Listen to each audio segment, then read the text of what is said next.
Now it's time for Movie Friends with your hosts Michelle and Seth. We're talking film without pretension. We're finding cats that are unexpected. We'll watch a movie, film, or schmovie, and we want you to join our journey. So subscribe and share this podcast, or this might just be the last of the Movie Friends. We're movie friends. We want to be your movie friends. Hey, welcome to Movie Friends. I'm here with my friend Michelle Rubenstein, who knows the exact number of beans in the bottle. And hello, I'm here with my friend Seth Vargas, who lingers in the bath. I thought you said lingers in the back. Well, And I that was could like, work what too. a creepy guy. That's Seth. He's a creepo. Do you bath? Do you? I have. I said that bathed. in a weird way.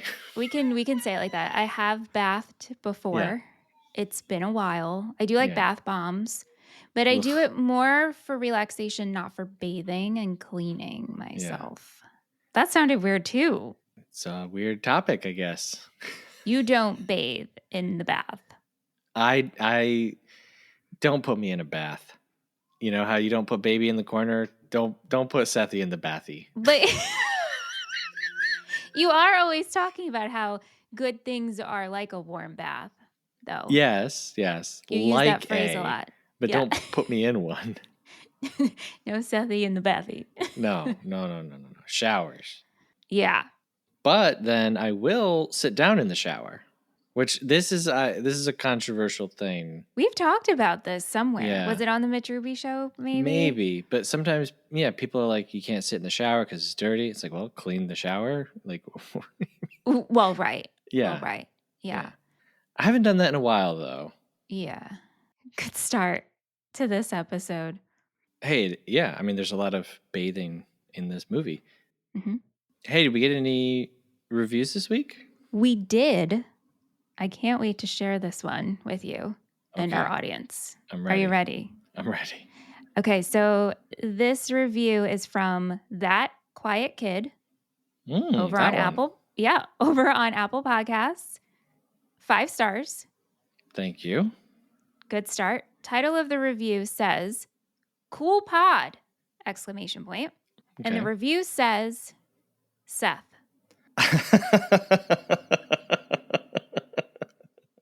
That's it. And that's it. That's it. All right. Very cool.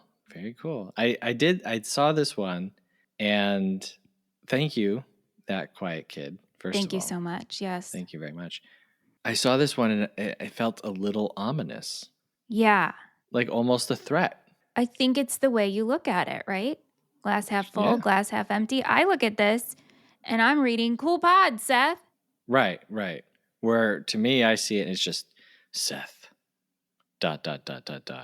If there were the dots. But either way, 5 stars. So I'll take it. We'll take it. Thank you. I like the idea of our reviews being a way for people to just contact us. like someone leaves a review like, Michelle, check your text messages. That is so funny. Hey, are you free for dinner at 6:30 on Friday, June, whatever? Hey, if it gets us a review, sure, reach out to us. We'll take it. We'll take those stars. If you want to be like That Quiet Kid, we'd love it if you give us a rating wherever you're listening. Come on, it's cool. It's cool. Anyway, what's going on this week? Anything? You know, earlier today, I was looking out my window and I thought a giant rock was a cat and I was calling it. Nice. And I was like, yeah. And I was like, meow, meow, calling it or whatever. I don't want to make the noises because no one wants to hear it. But so I went outside and I was like, oh, it's just a rock. Now, what's curious about this to me is that rocks are not usually mobile. So is this a new giant rock to your environment? You know, it's such a great question because it was out our window. So I'm very curious to ask Aunt later, like, hey, has that rock always been there? Or here's the other thing. It could be a giant mushroom. Okay. and in our backyard, not to go too much into this, but in our brush, one of the cats we feed, we named him Oatmeal. Oatmeal likes to sleep in the brush. And so Yeah. I was like, oh my God, we have another orange cat in the front yard now sleeping. And then it's either a rock or a mushroom.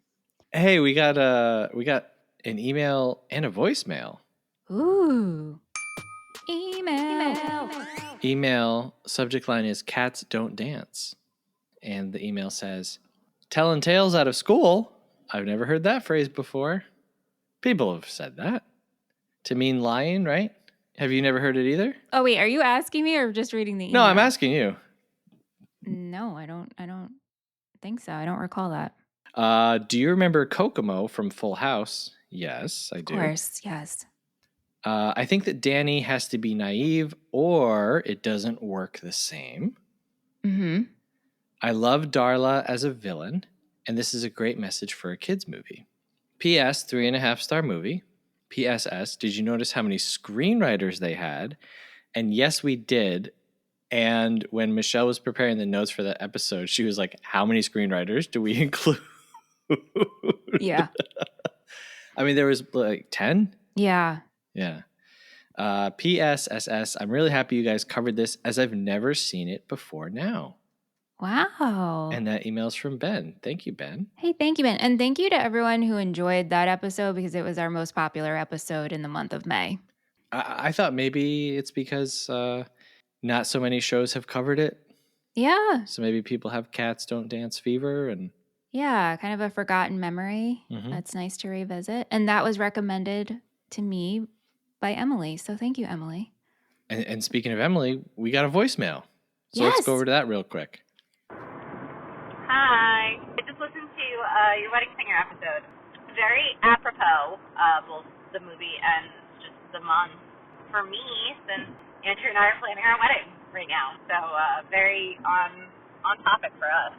It's a great movie, and now I'm going to have to rewatch it. This potentially saves Andrew from the binging of reality TV wedding shows that I've been doing lately, because I love them and have always loved them, but now it's like, oh, this is fun and relevant. Watches them with me because he loves me, and that's all I'll say about that. But you guys were saying the first movies you guys went to go see with your partners, and Andrew and I also have a bit of an odd one. It was our third date, and we went and saw Jojo Rabbit, which, when you don't really know someone, is a bit of an odd choice.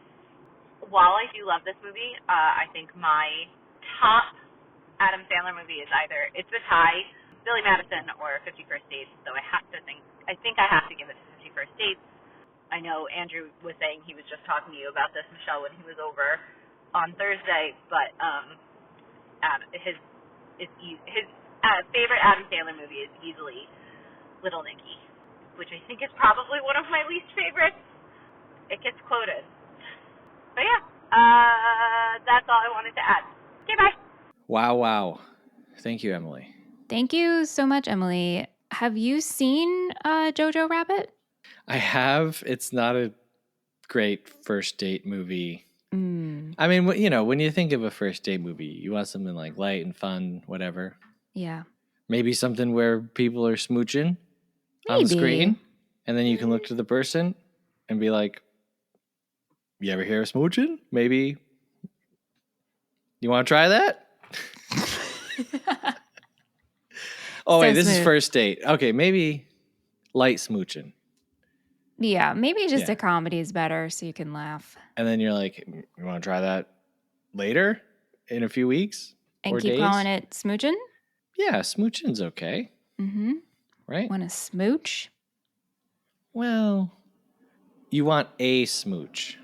Yeah. Yeah. Kissing it's very gross when you really get down to it.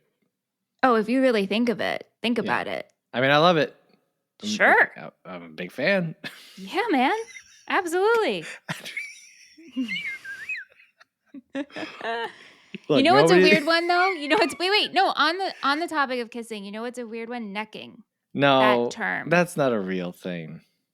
No, I know it is a but real thing though. It's just but the necking way to is when phrase you it. just put your necks together, or when you're kissing a neck. I I thought necking was like a term for making out. I don't think so. I thought necking was kissing the neck. What does it mean when people are necking? Kissing, caressing. Ugh, ugh. Yeah, so I guess it could mean, but just on the terms of like kissing and smooching and necking. Kissing's probably my favorite one, I think.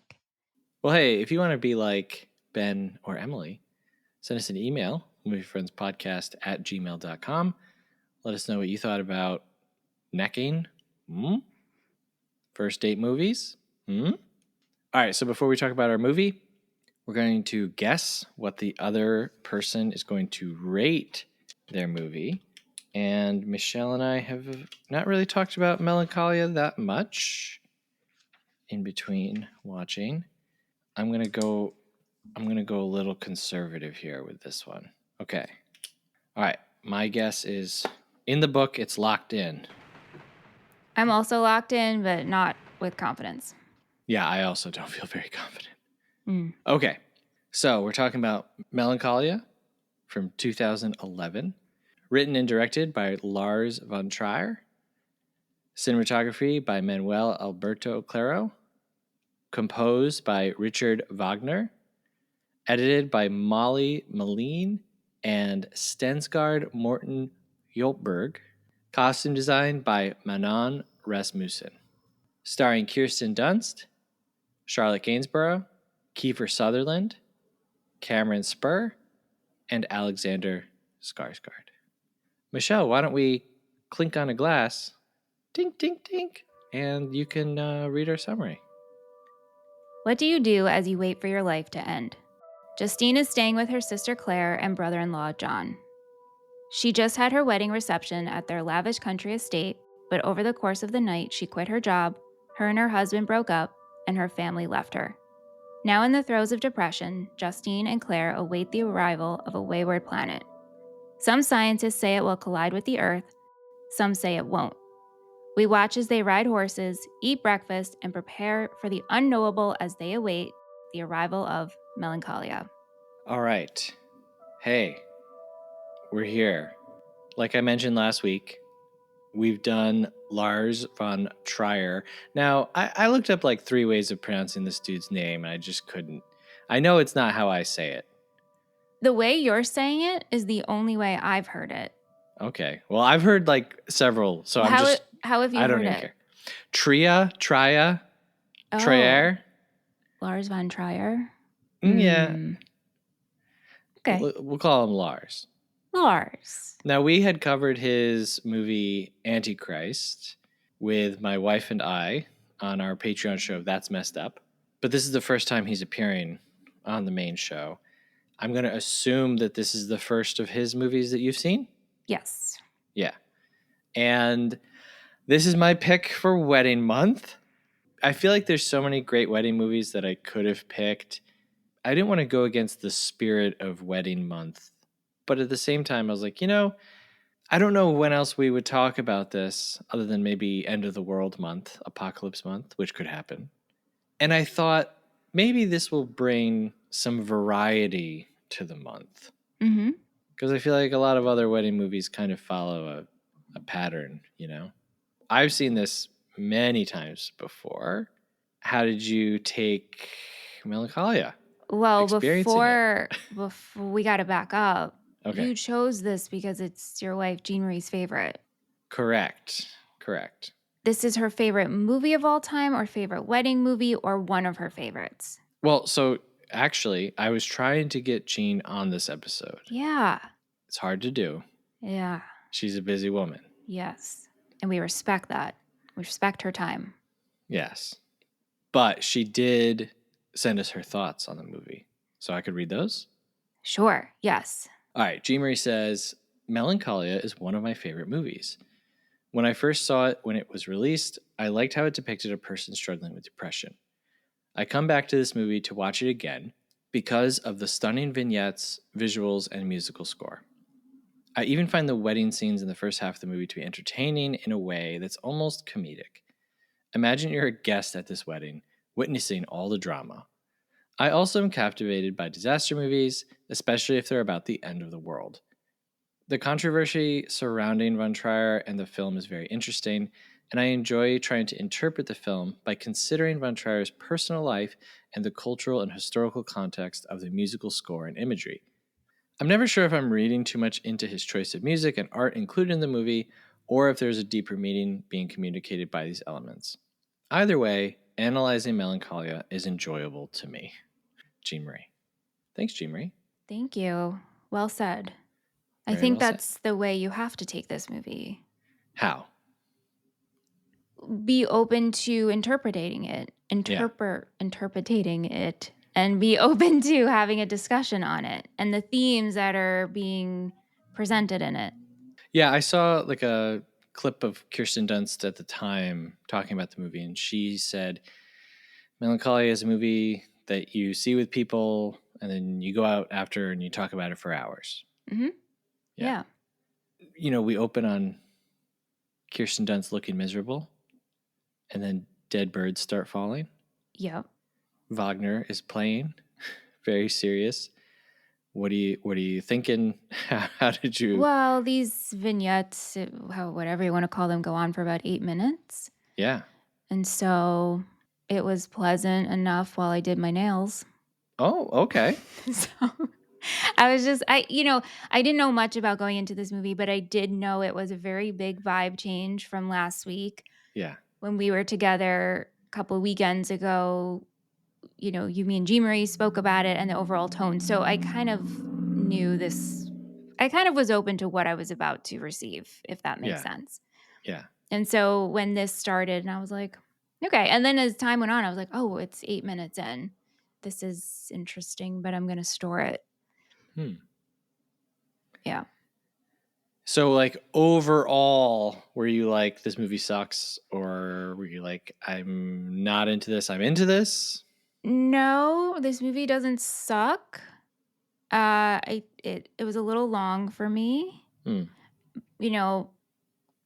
it started and we get the title card, part 1, Justine, I was like, oh, I love a movie like that. I love when a movie does this and does it in chapters, if you will. By the time we got to Claire, I forgot that we were doing this. And so it just felt like it dragged out a little bit for me. And there's a disconnect here for me with the storytelling of it. I feel like for me, this is a movie that feels like a painting that you're in a museum and you walk by it and you stop and you pause and you recognize the beauty and you feel the pain of it and you let it sit with you, but then you move on. Got it. Mm-hmm. Yeah, I was really curious about you. And honestly, in rewatching it, I was mostly thinking about you watching it and trying to think of this, like, how is Michelle going to receive this movie?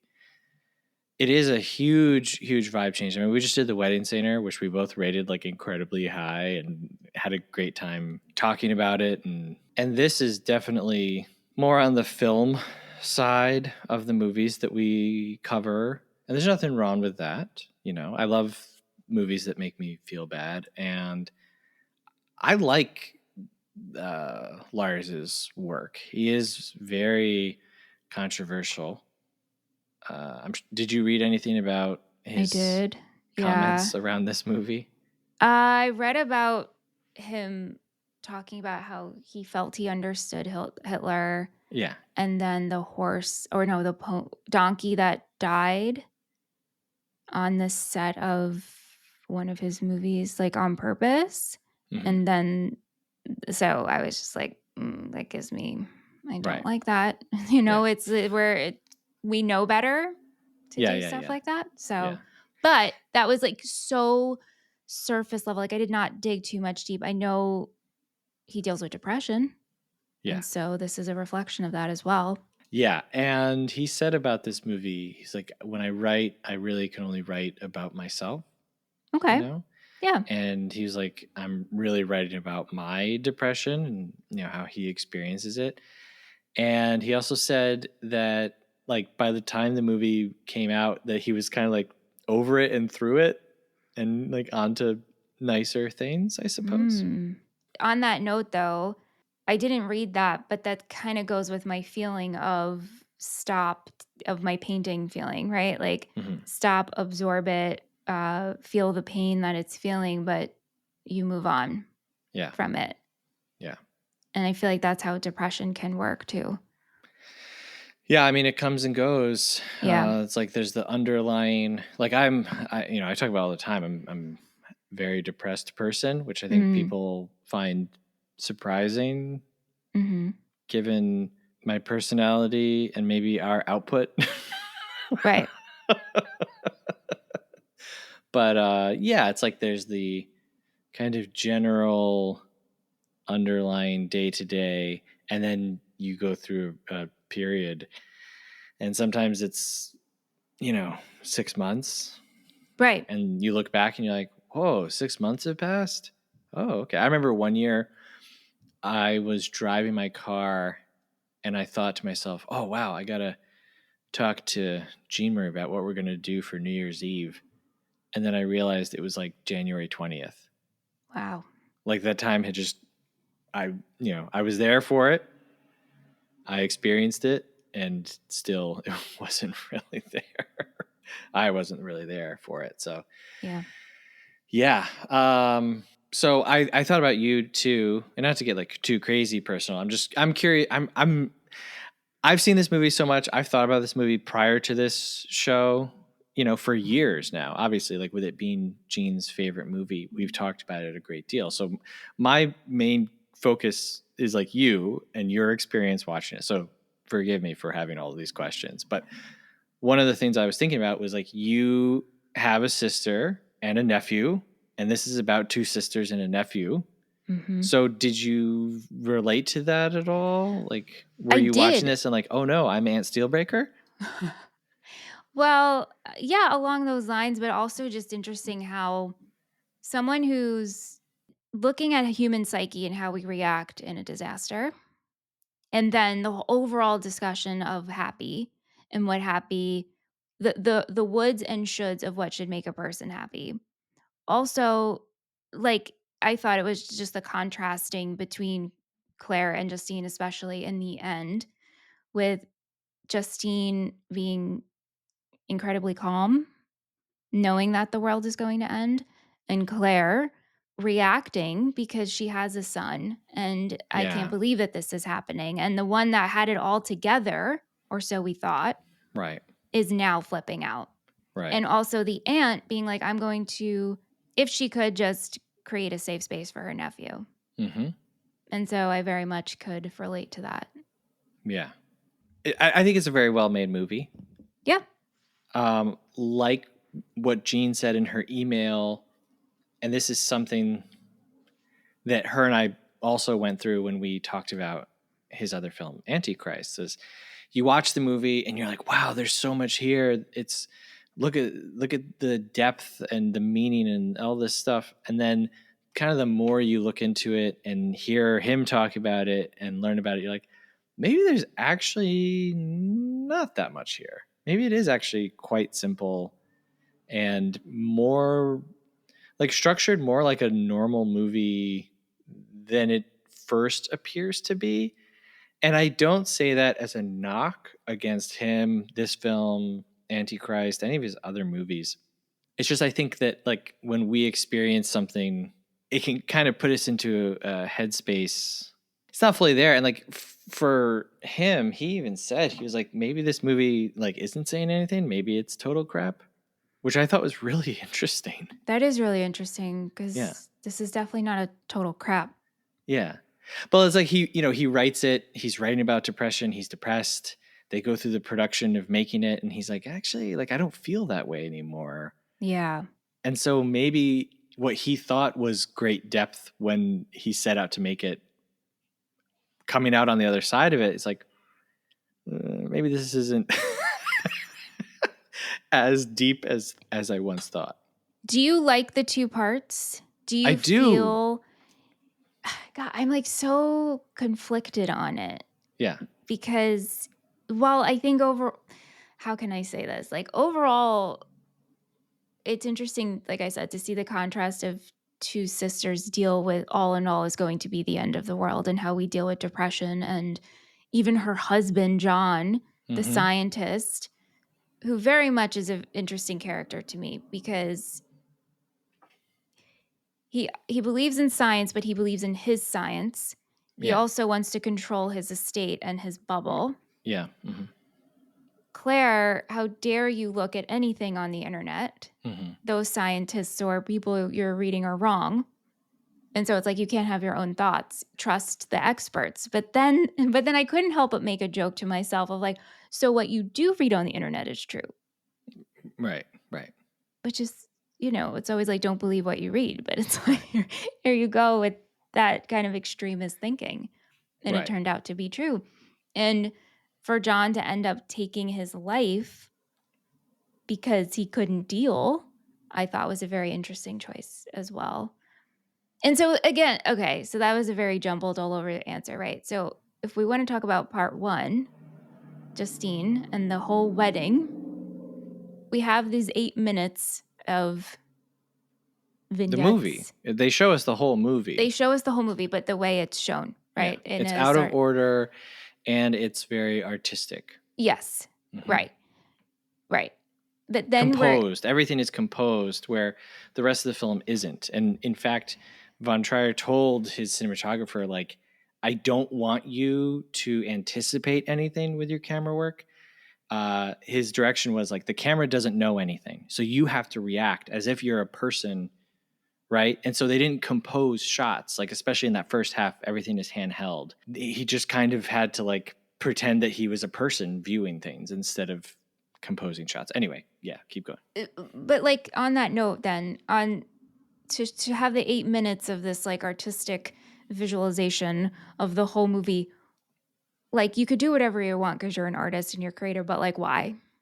Just because it looks nice? Yeah, and he talked about I saw a clip of him talking about that too, and he had a very simple answer. Like everything that I was talking myself through and taking notes on and reading it from other people, when I went to what he actually said about stuff, it was just so simple. It was just the most simple answer you could. And he talked about how, to him, he said the majority of movies that you see, you know how they're going to end. And he used James Bond as an example. He said, you know that James Bond is going to live. Like, you know he's going to win. It's not what's going to happen, it's how it's going to happen. That's the story. So he said, you would think it's counterintuitive for us to show the whole movie and for people to know that it's about the end of the world. But when people go to see Titanic, it's still a thrilling and great movie. And I thought that was a really good point. Because it's not about what is happening. It's just the how and what story we're telling. And how we get there. Yeah. I watched a thing with his like digital effects supervisor, whatever. And that guy said that he compiled all of these like disaster or end of the world movie clips, and he showed them all to Lars. And Lars was like, okay, I'm glad you showed me this, because now you know exactly how it's not going to look in my movie. It's interesting you say that. Aunt came home while I was watching, like towards the tail end of this. Yeah. And as I was watching it, I was like, well, they better die. Because at this point, like if they don't die, I'll be mad. Right. I want them to die. Yeah. And so Aunt goes and showers and comes. He's like, so did they die? And I said, yeah. He's like, well, how did they do it?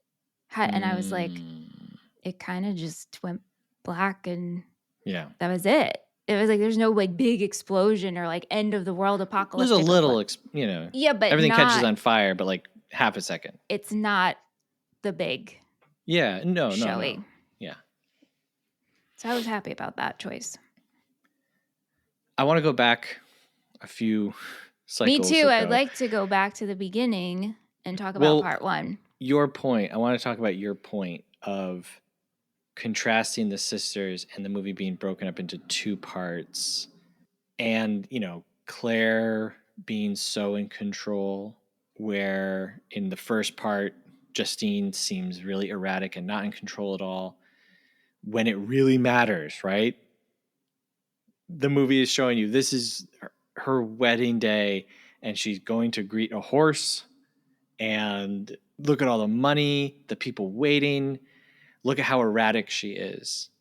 And then you flip that to the second half, and you would again say, like, well, this is when it really matters. This is actually what matters. You know, sometimes, unfortunately, we don't always judge things on the journey, but we judge things on how they end. Mm-hmm. You know, TV shows are a great example. How somebody dies is a great example. How somebody leaves office or leaves a job. You know, you don't think about like, oh yeah, I worked with that person for 5 years. You think about, oh yeah, on their last day they flipped a table, you know, whatever. So yeah, I don't really have any thoughts. I just wanted to say, yeah, good point. And that, I think that's when I started talking about how I think that Melancholia might be structured more like a normal screenplay. You just have to look into it just like a little bit, because it really is just these two women and role reversal. I think that, like, how I take this movie is I think that Justine represents depression and Claire represents anxiety. Yes. And that's not like a new thought. Like, I didn't, you know, I'm not like, you know, breaking new ground with that idea, but you see how Claire is worrying about things for the future and how things will work. And Justine just isn't. Like, almost at no point in the movie is she like, oh, what will we do? Yeah. We also have no idea about anything before this point. Yeah. You know, we don't know why their parents hate each other, really. We can gather Well, some thoughts. I mean, yeah, but we don't know look at why. their parents for 5 seconds. Fine, but we don't, there's no history. We have no history. Right. We are just Yep. thrown into this narrative. I Mhm. think also the disconnect for me is like, show two sisters, one with depression, one with anxiety. Take away actually the title cards of part 1, part 2, Mhm. or Claire, Justine and Claire. Take those away. I think this would have actually flown better for me in my head. Interesting. We don't need it. Yeah. Or if part 2 is Claire, then I want to see her, almost like her perspective of the wedding day. Like, let's see the same story, but from her perspective, if that's, okay. if we're showing this movie. But then, I mean, showing that theme, those themes in this movie, but then it becomes like, let's add in the end of the world situation. Right. It works, but then there's still like something in my head. I'm like trying to make it work for me. Well, I think that some of the stuff from the first part come back in the second part, just, you know, as a symbol. I think overall the movie is about connection and coming together. Yeah. We start with a limo. Now, tonally, Yeah. like I'm so it's per usual. It makes sense in my head, but I can't get it out of in words. Yeah. Like, this is comedic. Yeah. And so you think, for okay, sure. this is just funny. They can't get up this driveway. Let's spend 10 minutes on this. Mm-hmm. And I guess it shows like in that moment, right, of life, like you can have these moments of levity, but overall you could still be in your depression. Yeah, Right. for sure. Yeah. But I mean, I'm like, laughing and joking all the time. Sure, of course, me too. But this just felt like unnecessary. Okay. The whole limo thing, it just felt stupid. So to me, the limo is, they're trying to avoid a crash.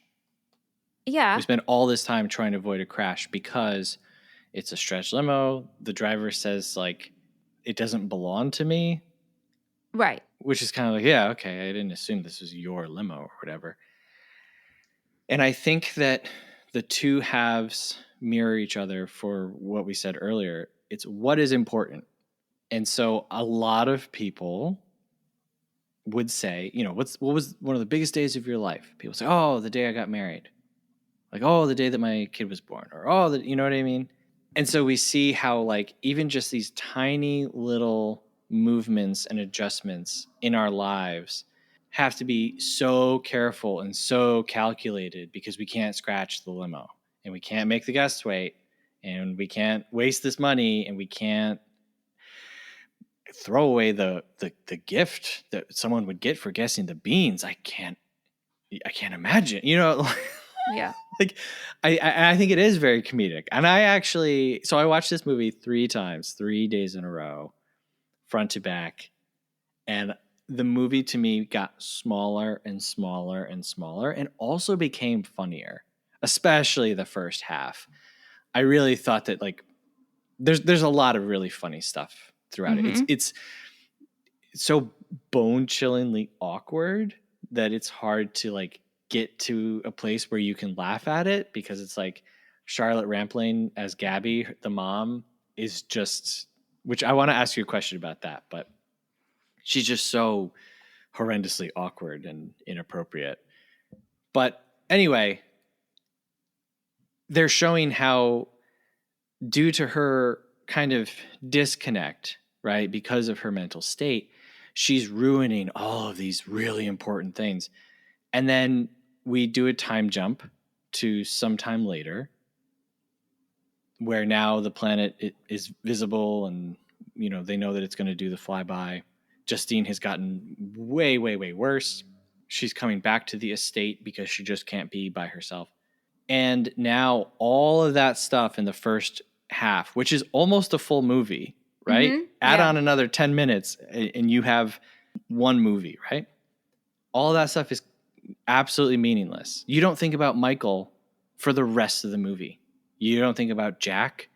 You don't think about all of the things in her life that she just completely blew up and quote unquote ruined and wrecked in one night are completely meaningless in the face of, and I'm doing air quotes here, folks, what actually matters.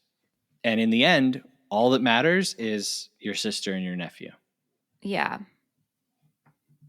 I think this movie is just like a metaphor on top of metaphor on top of metaphor. And whether you're in the mood for it or not. Yeah, yeah. No, it's a bit of a, it's a thinker. It is a thinker. It's a meal. You have to sit with it, and you have to kind of, I say you have to, but there are people who will just shut down and say, nope, this sucks. I'm not going to think about it. I don't want to continue being in this headspace. I didn't enjoy it. Therefore, like, me and this movie are done at this point. But if you don't totally reject it, then you have to think, you have to process it and digest it. Now, I said that I wanted to ask you a question. Last week, when we covered The Wedding Singer, we said that Steve Buscemi maybe gave the worst wedding speech ever in movie history. Does Justine's mother's speech beat it? Yeah, I'd say so. I mean, Mother of the Bride, it's pretty terrible. What did you think about her? Oh my God. What do I know her from? Oh, she was in Dexter? Dexter. That's how I know her. I haven't seen Dexter, so feel free to take it away. Yeah. So I know her from Dexter. I enjoyed her character in Dexter. Who is she in Dexter? I think she plays his therapist. Oh, okay. Don't quote me on that. Hold on. She plays I'm psychiatrist.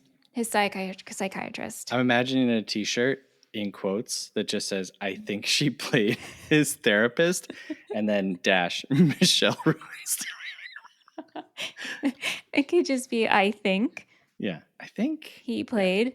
That would, and then, I love right. Charlotte Rampling. I mean, yeah, she's great. There's a very, another movie that you have to digest called The Night Porter with her when she's much, much younger. And I'll leave it at that.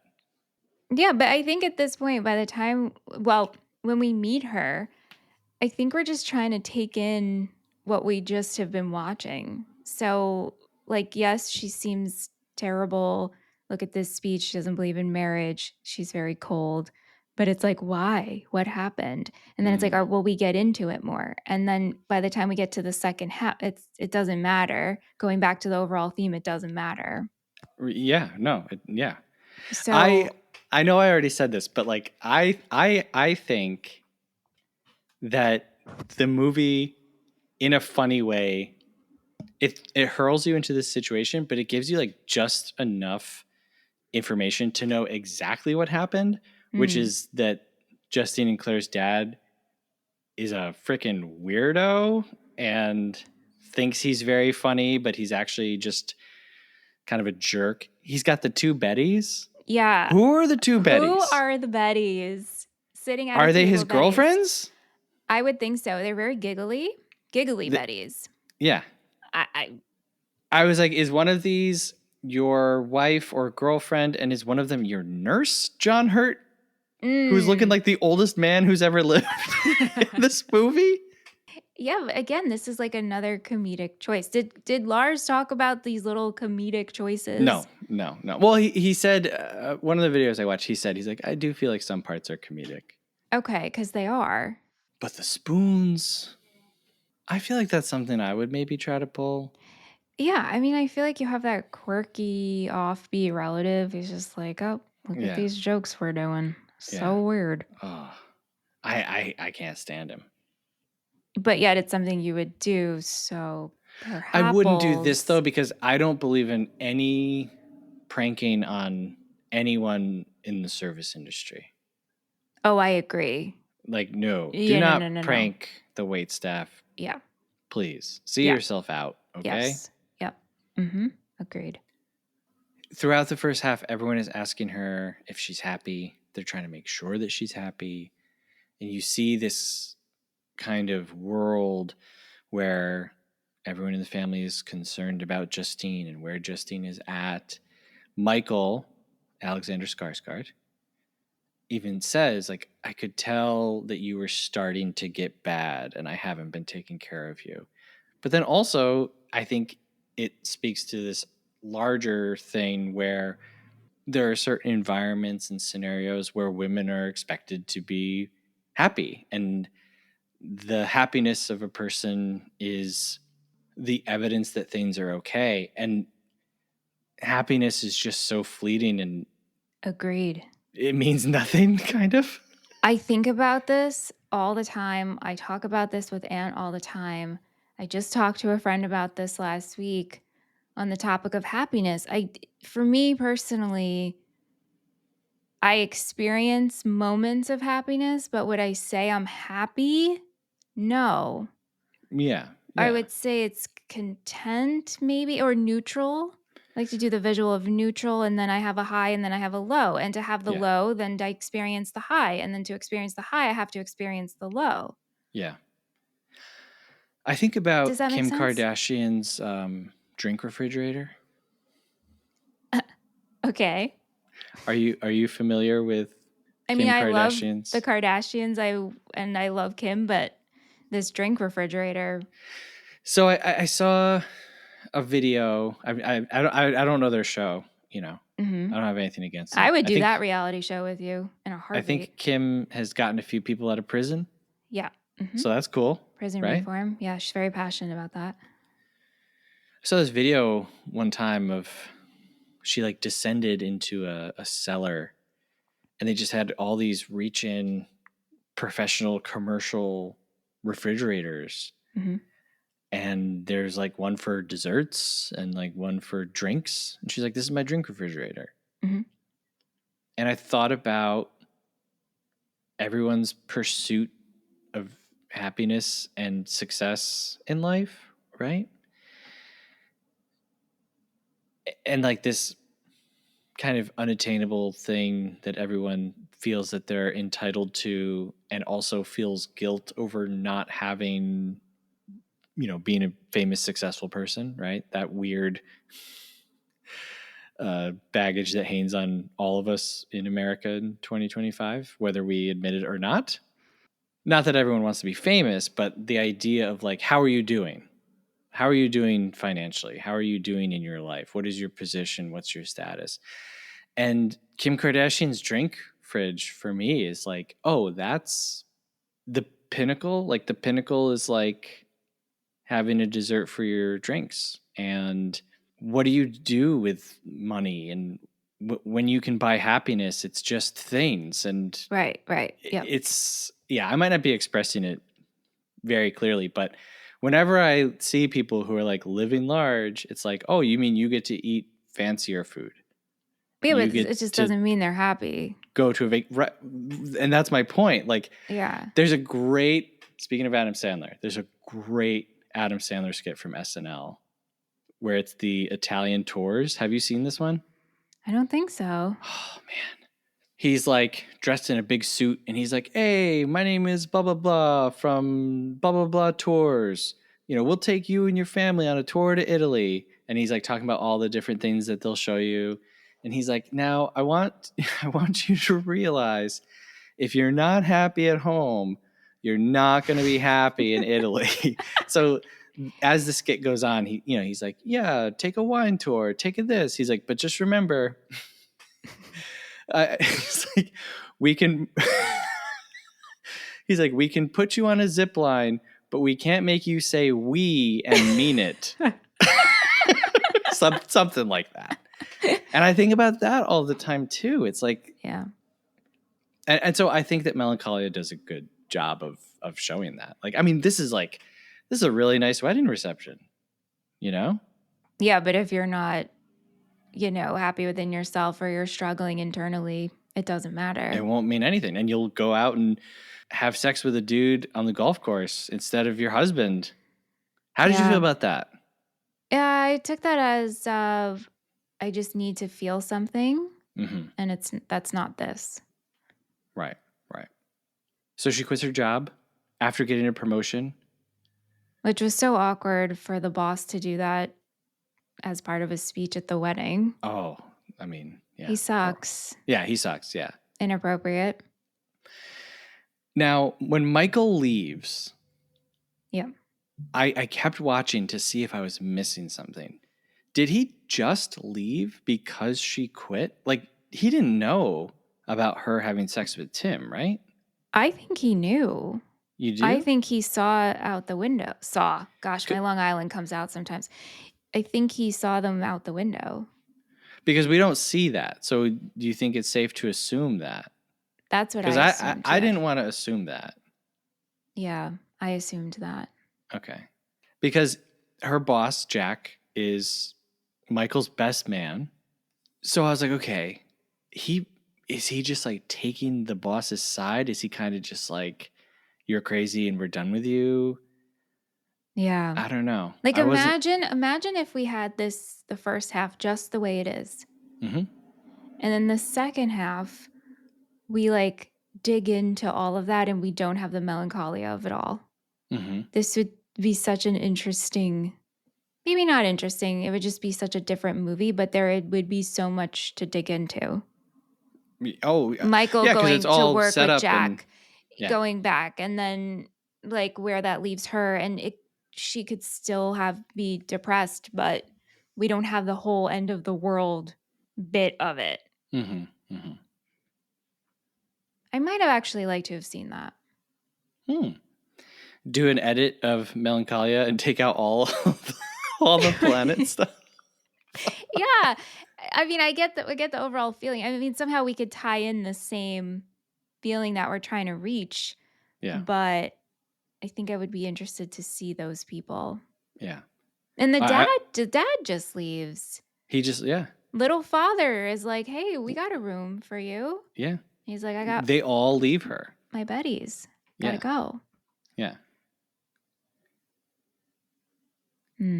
Got an offer for a ride home that I could not pass up. Couldn't pass up. Do you remember being a teenager and being in those situations? Where you needed a ride? Well, it's like a group of us are going, hey, we're all going to this show. Where did so-and-so go? Mm-hmm. Or like we were supposed to do, and my mom was going to bring you to, and it's like, oh no, change of plans. Yeah. I had a little flashback to teenage anxiety, pre-cell phone too. So, and yet, how did we all end up in a place we said we were going to end up without cell phones? I don't know. We all ended up at the mall and found each other without fail. There's only so many stores in the mall. It's true. Okay, I want to ask you, you're in Melancholia. The world is ending.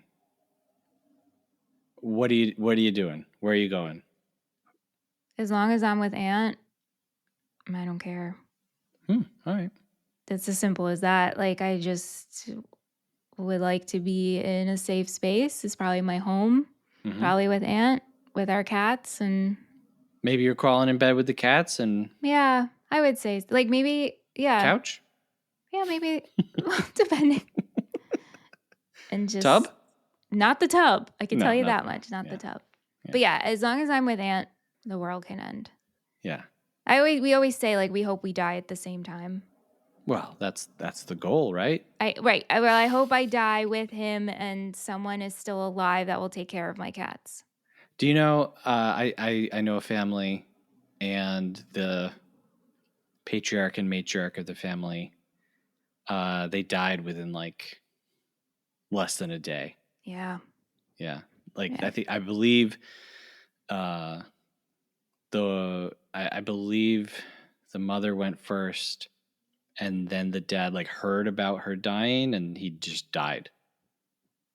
Yeah. And so they had like a double funeral. Yeah. Yeah. What about you? It's tough. Like, I would love to just get everybody together. I'm That's imagining so a much scenario work where for like, the last I'm day on imagining a Earth. scenario where traffic is not an issue.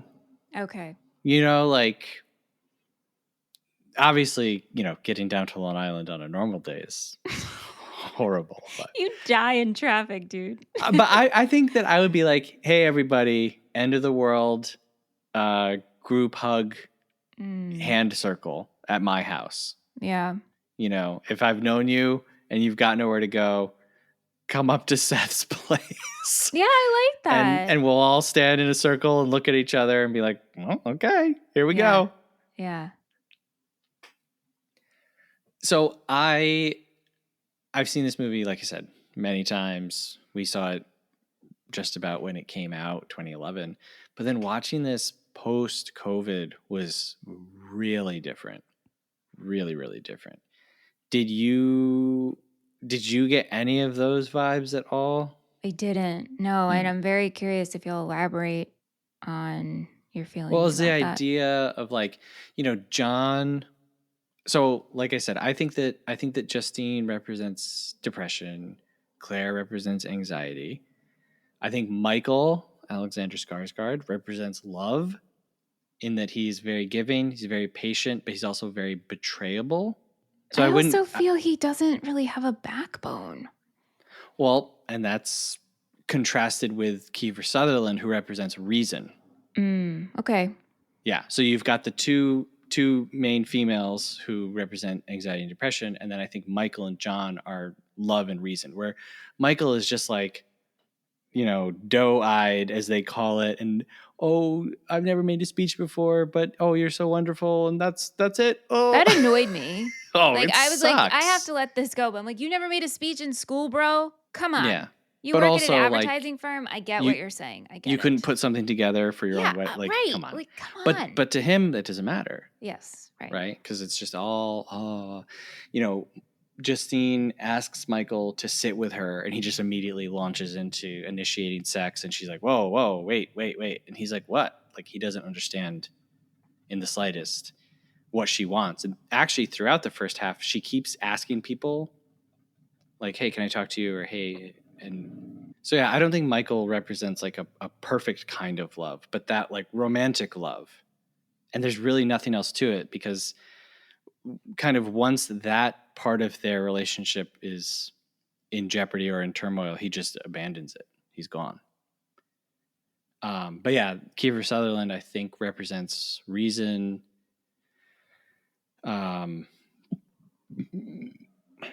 And then while I'm going through all my things, I think Leo, the kid, represents belief. Yeah. He's very innocent and he's very willing. And he just believes whatever anyone tells him, really. Sure. He believes, my dad said that there's nowhere to go. Well, now your aunt is telling you that you can. Oh, okay, sure. But with John, talking about like, don't read that on the internet.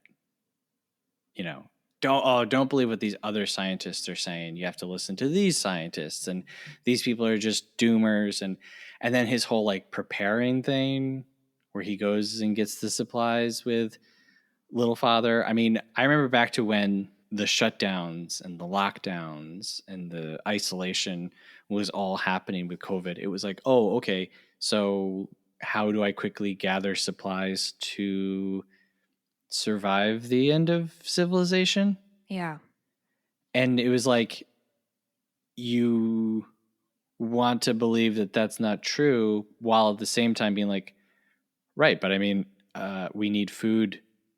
So I have to, it's like you kind of, at least for me, I can only speak for me. It's like I had to participate in this realm of anxiety and planning and what ifing, because now it like wasn't an option. Like everything was closed. Right. Everything was closed. Everyone was at home, and you just had to do whatever was logical and was reasonable and what you were, able to do. And then also with John representing reason, he has no patience for the depression and the anxiety. He has no patience for Claire's whole family. He says, like, you're all nuts. He tries to kick the mom out. Yeah. He's not trying to kind of baby Justine the way that everyone else is. He's like, no. He's all about how much this cost. Like it's all about facts. He asks her how many holes are on the golf course because it's very important to him that people know these facts and figures. Mm-hmm. But yeah, I was having like COVID pandemic flashbacks. Yeah, I didn't have any of those flashbacks. Yeah. And also on the Justine side, like that was probably closest to the heaviest depression I've experienced. Was COVID? Like, yeah, like I didn't get off my couch for a month. Yeah. I binged like entire TV shows and didn't notice, and it was just like, feed my brain, because if my brain stops to think, I will like lose it. So in the summary, I wrote, what do you do when you're like waiting for the world to end? Yeah. And that's kind of what it felt like. It was nuts. Yeah. So on John, Claire is uncertain about what's going to happen. Justine is like, we're all going to die. Earth is evil. Earth it's okay. sucks. It's evil. Yeah. Mm-hmm. Here it goes. We're fine. Yeah. John is pretending that he believes one way, which is we'll be totally fine. Claire is caught in the middle between them, oscillating back and forth. And it's the waiting and the not knowing. And so she goes and buys pills of some sort that will kill you. And I'm assuming it's for Leo. I'm assuming it's for the kid. Oh, interesting. Yeah. Was that obvious? Did I miss that? Maybe I was looking down at that point. I guess I'm just thinking like as a parent. Okay. Which is a really crazy thing to say. And I hope people understand what I'm saying, but it's like, okay, how do we choose to go out, and what is the safest, least horrifying way to do that? You take some pills and fall asleep. Right. So that's where I was thinking, because her concern is for Leo, throughout it. And then John swipes the pills and takes them. Were you shocked? I was shocked about that. Yeah. Okay, so Claire's anxiety is I've had people in my life who are very anxious. And so you kind of, how can I say this without sounding bad? Not that you lie to them, but you tell them things to calm them down, or hey, don't look into that, because it's so him being like, don't read everything you read on the internet. Like, don't believe everything you read on the internet. We are fine. This is going to pass us. I promise you. I know. Trust the information. He knows her anxiety. He's not going to feed into it. But then it's like he's internally struggling as well. And so him taking the pills and ending it is like, I cannot actually deal with the fact that the world is going to end. My wife is spiraling, and I have to watch my wife and son die when I told them everything would be okay. And this is actually out of my control. So I need to exit this situation. Yeah, I think you nailed it on the head. Like, Lars makes a lot of movies about women, starring women. And, he's writing them, but there's a big conversation about, does he enjoy watching women suffer? Or is he telling allegorical stories about what it's like to be a woman? Is it his place to do that? If you ask Kirsten Dunst, she would say, yeah, Lars makes great movies about women, and this was a great role for me to do. And I was really happy to dig into, a very meaty role. But I think that John just represents like the worst of being a man. And my interpretation is that it wasn't just the fear, it was knowing that he was wrong. Well, and he could not face up to the fact that he was wrong. Yeah. Everyone would know that he was wrong. He would have to answer for being wrong. And so in this story, which is pictures, right? Like you said, there's a lot of interpretation and levels to it. The man leaves. And I think that, I can't speak for all men, but women leave too, for sure, right? Mm-hmm. But crappy men leave rather than deal with their problems. They're just like, all right, I'm out. Yeah. I'm done. Cut and run. He took the pills, and so did he then fall how did we get to the barn? And why the barn, do you think, is where... Yeah, I mean, I think he probably took the pills and went to the barn and then ate him. Mm. Maybe they thought he wouldn't be found there. I don't know. What did you think about Justine beating the horse? Yeah, that was a little rough. Well, that's an interesting thing. I don't know if you noticed. The horse won't go past that bridge. And neither will the golf cart. And yeah, Claire can't make it past that bridge. Yeah. Which then, at that point, makes you realize, like, oh, wait, we've always been at the estate. And even though we've passed time and we were at a wedding, we didn't see the wedding. We only see them arrive on the grounds. So then it's like, wait, is this like really an allegory for, in Antichrist, he does like an inverted Garden of Eden type thing.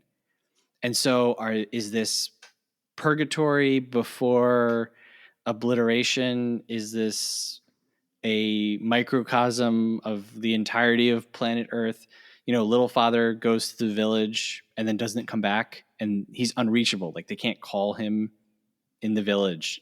And so it's like, it becomes more like a Twilight Zone science fiction thing when they reinforce, like, the horse couldn't get past it, and now this other vehicle can't get past it. Like, they cannot escape this place. And so what is this place? And that, I think that turns our entire discussion into there's a whole other discussion that we haven't even touched on, that I think the beating of the horse plays into that. Well, how does the beating of the horse play into that? Well, again, because it's just emphasizing their inability to leave. She loves Abraham. She leaves her reception, or, she doesn't go to her reception to greet Abraham. Abraham is a great source of like comfort for her. And now she's like beating this thing because she can't escape, the pull of the estate or whatever. It's like a visual representation that this movie's just beating the dead horse. You know what I'm saying? This is the point of this movie. We're just going to beat the dead horse. It's like beating. Mm-hmm. What did you think about it? I took it as she's lost control. Has reached a whole entirely low point, and beating something you love. Yeah. Well, and also, so there's 3 times, and forgive me if you're listening to this, and this is like way too. Put your Seth reads into things too much. There's 3 times in this movie where Justine has difficulties with something that's transporting her. 1 would be the limo. 2 would be when she can't get into the cab, and Claire needs to literally talk her into getting into the cab because she's so depressed. And then the horse. And so maybe it's speaking to, again, like this sense of no escape, that you can't go, that you can't get to where you're going. And that's sometimes what depression feels like. One of the images that we get in the beginning is her running and the yarn grabbing her. And she says, I'm trudging through this gray woolly yarn. It's clinging to my legs. It's really heavy to drag along. So we keep seeing Justine's movement and traveling stunted or stopped in a way that she can't, like, literally like beat a horse into walking. Yeah. Yeah. Not to totally change the topic to something more lighthearted, but one thing that I found so funny in the first part is Udo Kier as the wedding planner, just so mad at Justine. And he's like, she ruined my wedding. I will not look at her. And then he like puts his hand up. And then a few more times throughout the movie, whenever he's in the same vicinity, he's just like puts his hand up and then walks away. I was laughing. I thought that was really great. Yeah, that was funny. What did you think about the whole bean counting thing? What is that? I've never been to a wedding where that was part of a game. I've been to events. No, events, but not a wedding. Yeah. But you know what? I actually thought that was kind of a cool. Well, it comes back to, and it does come back. And this is where I feel like the movie gets a little thin for me, where Justine is expressing that life on Earth is evil, that it should go out, and that there is no life anywhere else in the world, universe. But then we bring this element of I know things and I know the beans. At that point, I'm like, you know what? I'm okay with Justine just having a philosophy, not a superpower. Does that make sense? Yeah, but it also just shows to me like your lack of, you have nothing, honey. Yeah. Like you internally, you might feel that way, but like from the outside, it's like, oh, you know the number, the beans 678. No, right. And Claire like almost kind of goes into it, like she's like, oh yeah, you do know things. Oh. Well, at that point, right, you're just gonna like humor your sister. Mm-hmm. And humoring your sister, I think, is the main ending point. Yeah, because Claire wants to be on the terrace drinking wine and listening to music. She wants to make it nice. And again, she's like planning. She's like, okay, well, how can we piece this together to make it work? And Justine is like, no, I don't want to do that. Cut to her immediately flipping around that attitude when it comes to Leo and being like, okay, now I'm going to comfort you and buy into this protection that belief brings. Right. And that's where we end, is with them sitting in the magic cave. Yeah. So when Melancholia goes away, mm-hmm. Did you think like, oh, they're not going to die? No. Oh, wow. Okay. At that point, well, maybe, but at that point, I was just like, they better die. I actually need them to die. Yeah. Or else I won't. Like, my commentary was quite fresh as Aunt overheard it while he was cooking dinner. Yeah, I was like, just die already. And on that final scene, just to bring it back to the beginning, all of the pictures and images that we see over that opening, we're only seeing Claire, Justine, and Leo. Yeah. And a horse. We see the horse. We do see the horse. But we also see a lot of nature. So I do think that he's laying out what the movie is about, and that all of the other stuff is just kind of background noise, including John and the parents. And I think it all just kind of boils down to, like, when someone's world is ending, can you offer them comfort? Yeah. Yeah. And like in the face of certain death and just depression, perhaps, what can you offer that person? And Right. When sadness and melancholy hits, not necessarily in a planet, but in everyday life, how you handle it, perceive it, embrace it, and comfort it.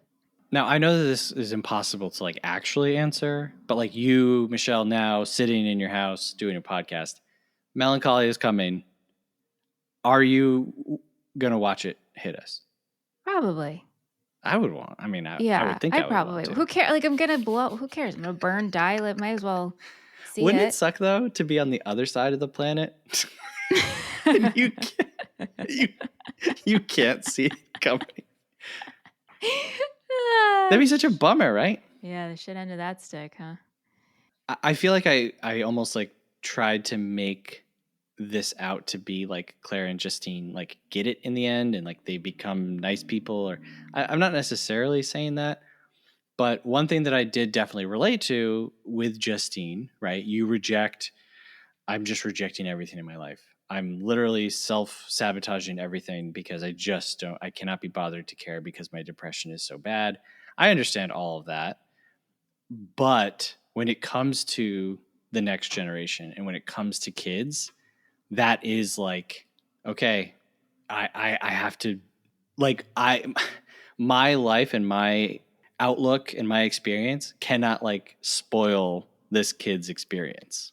Oh, 100%. I mean, I could, in that scene when she's talking about when Claire says what she wants and she's the Taurus and what you just talked about, I would shut my sister down so quickly. But if my nephew, I will comfort my nephew, my tone will switch, the energy will switch. I will do anything for him Yeah. in that moment. Yeah. Yeah. Including like pretending, like believing in magic. Absolutely. I will create probably a whole story and Yeah. we will make believe until the end. Yeah. In fact, when that planet, well, make up that planet is something that I don't know what I would make up, but anything to, make the energy lighter. Yeah. Yeah. Okay. So my last question is, movie ends. Are you bummed? I definitely needed a chaser. Oh, may I ask what it was? Malcolm in the Middle.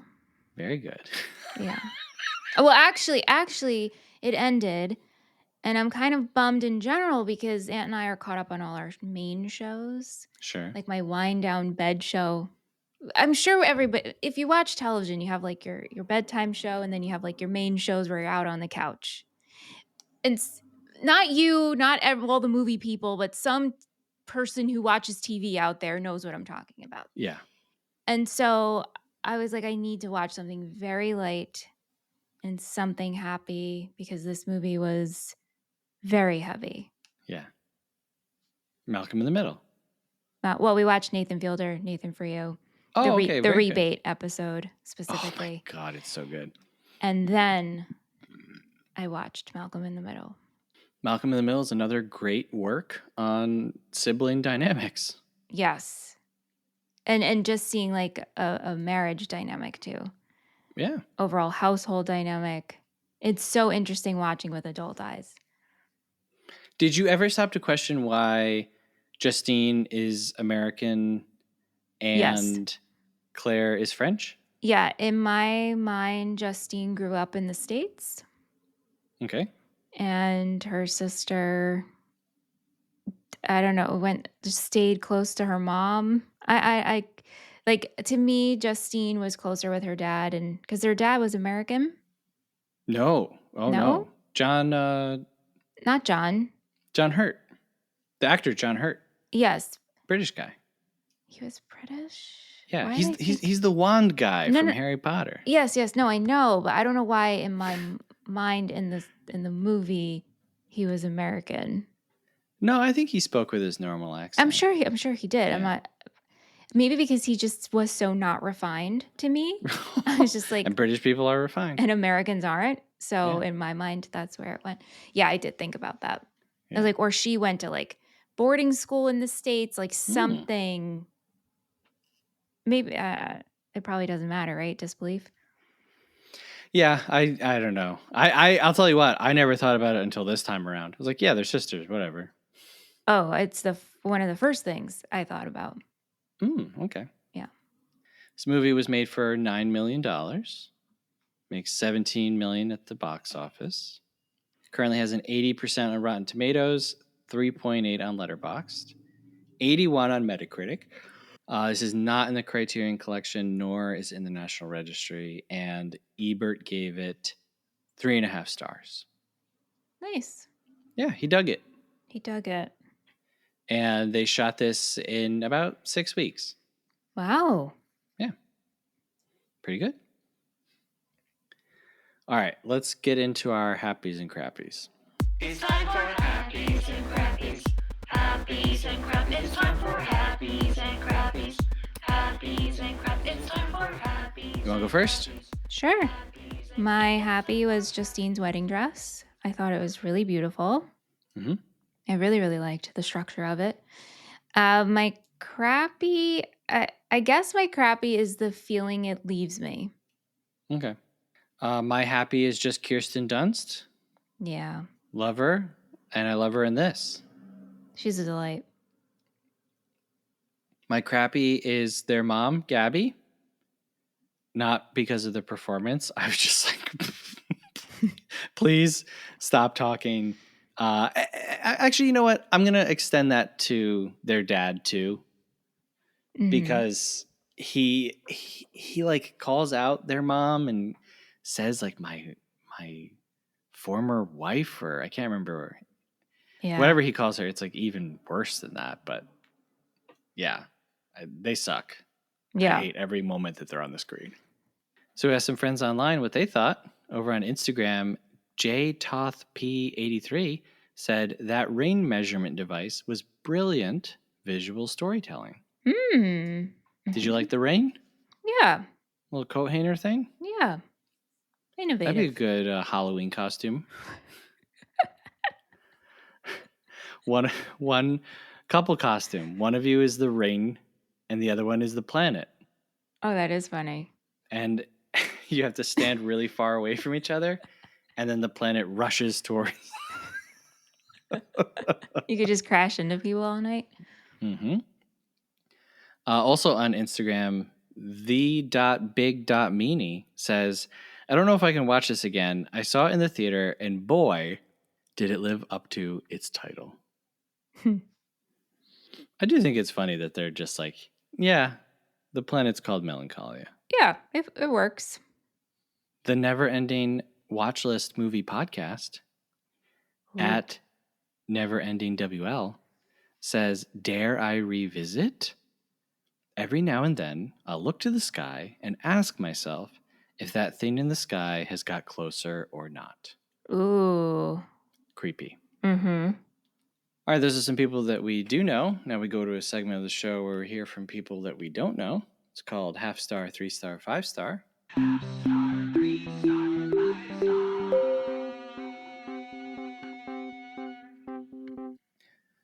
All right, these are reviews from letterboxd.com, which is a website and an app where you can log, rate, and review movies. We start with a half-star review, which is the lowest rating that you can give a film. And we go all the way up to a 5-star review, which is the highest rating that you can give a film. And on this show, I usually read the half-star in a funny accent. Do you have a request for Melancholia? Can you emulate Justine and Claire's mother, Gabby? No. You can't just do the tone, the disapproval. It's a half-star review. I mean, yeah. what? Yeah. I don't believe in marriage, especially when it involves the closest members of my family. No, I can't. I'm not as biting as her. I'll never be. Yeah. I'll never be as good as Charlotte cold. Rampling, man. Space. How about Cookie Monster? Oh. All right. Cookie. Okay. Me like cookie. Cookie Monster. Welcome to Movie Friends. Thank you, Michelle. Me read half star now. This was so incredibly boring, and the dialogue and characters are just not well written. The movie was more interesting when it paused to buffer. Oh no. Me truly think rating this above a 3. Did not watch the movie because part 1 was the cinematic equivalent of torture and part 2 was only slightly better. Thank you, Cookie Monster. If you rate this movie above a 3, you did not watch it because part 1 is torture and part 2 was only slightly better. Cinematic torture, right? Yeah. Is that what yeah. they said? Interesting. Yep. Above a 3. Okay. All right. Well, thanks, Cookie Monster. Thank you, 3-star Cookie review Monster. says, watching this movie really made me stressed and depressed. The vagueness of the characters seemed to make me lost in confusion and emptiness. I thought the ending would brighten my vision, but it did not. Everything remained foggy and chaotic. You thought the ending would brighten your vision. I love this one, and I'm not even making fun of this person. I loved this one because I love imagining a person watching this movie hoping for a happy ending. I wonder at what point you're watching this and you're like, this will be when it turns around. Mm-hmm. There's no opening for that at all. I guess if the planet... No. Because even if Melancholia didn't hit Earth, it's still really sad because these people are really sad. Yeah. Huh? Okay. I feel bad for this person. Yeah. All right, 5-star review says, I think this might be the reason I love cinema. Von Trier has created a masterpiece that truly exceeded all of my expectations. I will have to watch more of his films. Kirsten Dunst was perfect as I could actually feel her character's numbness, and it made me feel so helpless. I'll think about this one for a while. All right, so we rate a movie as a schmovie, a movie, or a film. We rate it 1 through 5 stars and give our final thoughts and recommendations. You want to go first? You want me to go first? You can go first. All right, I'll go first. For you, I wrote down 4-star movie. Ooh, you're so close. Am I? 4-star film. Wow. Okay. Yeah. I think that this is a 4-star film. I think that they did a good job. I liked spending half a week with Melancholia. I liked rewatching it over and over, and like I said, each time it felt like it got smaller. It felt like it became more manageable and something that I could talk about. Because gotta tell you, when I picked this, I was like, oh God, now I have to talk about Melancholia. And maybe my interpretation of it is just narrow, and I'm definitely open to other ones. Mm-hmm. But yeah, 4 stars. It's a good movie. I think that if you haven't seen one of his films, this is probably the most accessible. Can you explain to me and our listeners this depression trilogy? Yeah, he was depressed and he made 3 movies. And that's it. They don't... Do they tie in together, or it's just 3 movies back to back? Because he calls this one Antichrist. What's the other one? Antichrist? Mm-hmm. And I don't know the third one. This depression trilogy. Yeah. Yeah, so it's this, Antichrist, and Nymphomaniac. And you've seen the other So one? I watched Nymphomaniac 1. There's 2. It's 2 parts. Mm-hmm. And I did not like it at all. So I was like, I'm not watching part 2, which I know is lame of me, but I was just like, I do not care. A lot of people say that this movie is really pretentious and oh, it's trying to say all these important things, and it's really not. That's how I felt about Nymphomaniac. I was like, dude, you gotta back up and take a good long look in the mirror. Yeah. So does he call it a depression trilogy, or other people are calling it a depression I'm not trilogy. sure. I would have to look into the origin of that. I don't know. Okay. Got it. Because Yeah. usually trilogies, like, there's a story and there's a connecting theme. I guess the connecting theme is No, I depression. I don't know. I do think that Antichrist and Melancholia have a lot of similarities, where Nymphomaniac is totally different. I don't see a lot of similarities between that and these two. And it's different actors.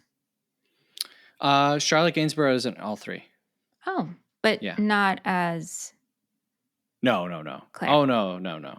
Totally different characters.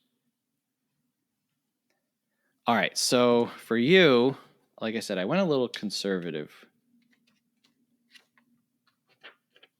I wrote down 3-star film. close. 3.5-star film. Wowee. Okay. Yeah. Am I recommending it to the right audience Okay.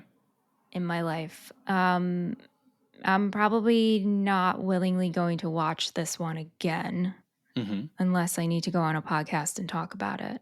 Sure.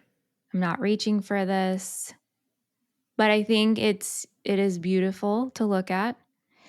I think this is a good movie for a film club because there's a lot of discussion to have around it. And so in that sense, I would recommend it. Nice. Yeah. How do you feel about this being my pick for wedding month? I do not think this is a wedding movie. I think this is a wedding movie like I'm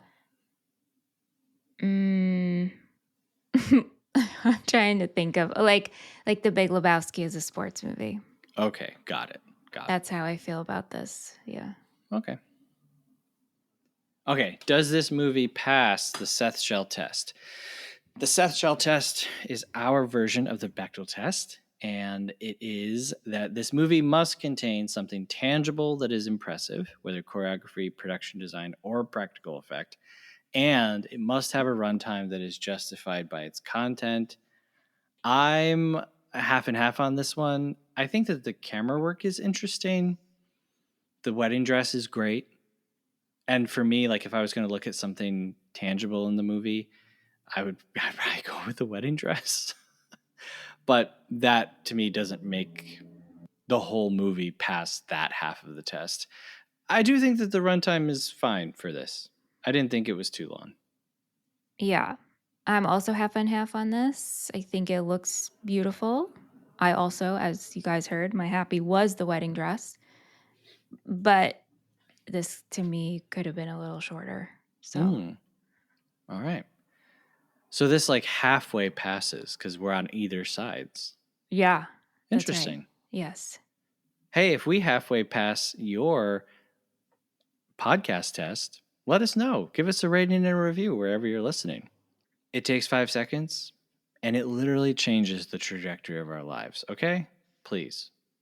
We'd also love it if you'd send us an email, moviefriendspodcast@gmail.com. Let us know what you think about Melancholia, Lars von, however you say his last name, Kirsten Dunst, whatever. You can also support the show, patreon.com/moviefriendspodcast. $5 a month gets you access to all of our additional episodes, ad-free episodes, our patron-only Discord. You get to vote on upcoming episodes and monthly themes. This whole month, wedding month, was voted in by our patrons. Oh my gosh, what have they done? You also get added to Michelle's Inner Circle, where each week you get to decode the secret message at the end of the episode. Again, that's patreon.com/moviefriendspodcast. Look, it's $5 a month. Come on. What are you going to do? It's less than a cup of coffee. We've talked about this before. To me, the idea of paying $5 for a cup of coffee is insane. Yeah. A cup of fancy coffee. You know what? I'm just going to say it, okay? Summer's coming. Quit the coffee. Enough. No, don't quit the coffee. You're addicted. How about this? Change your mindset and be like, I am going to buy myself a cup of cold brew, iced coffee, but I'm also going to buy my movie friends a cup of coffee. And so Okay. I'm going to pledge $5, and it's like we're having coffee together. There you go. I won't, though. I will. Okay.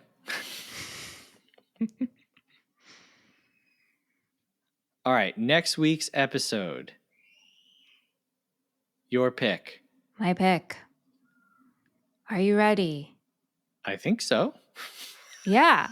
We're going to do Father of the Bride Oh, okay. Very cool. from 1991. It's 105 minutes. It's streaming on Disney Plus and Hulu.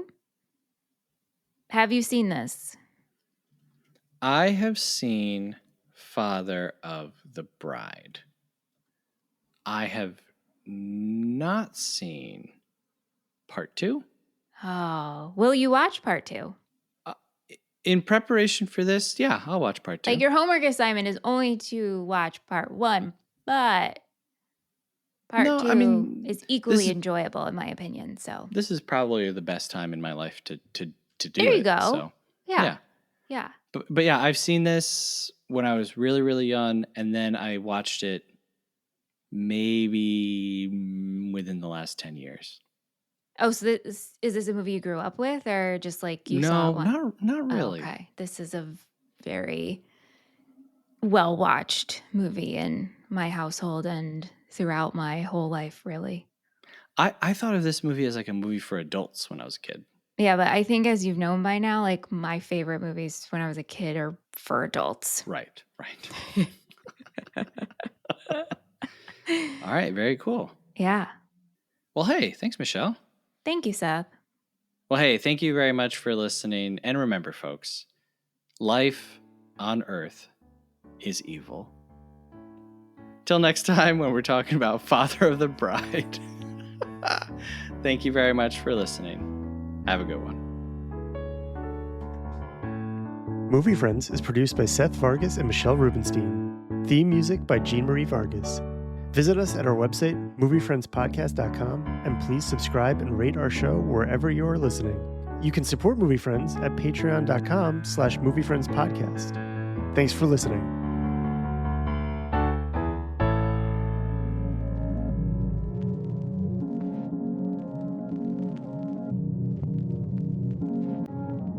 Incoming. Message incoming. Message to Michelle's inner circle. Remember, kids, only Michelle's inner circle can decipher this week's message. Get ready. Get ready. Get ready. Message number 21. 64. 66. 76. 50. 77. 39. 66. 28. 63. 96. 69. 76. 57. 58. 65. 76. 87. Michelle is counting on you. Do not let her down.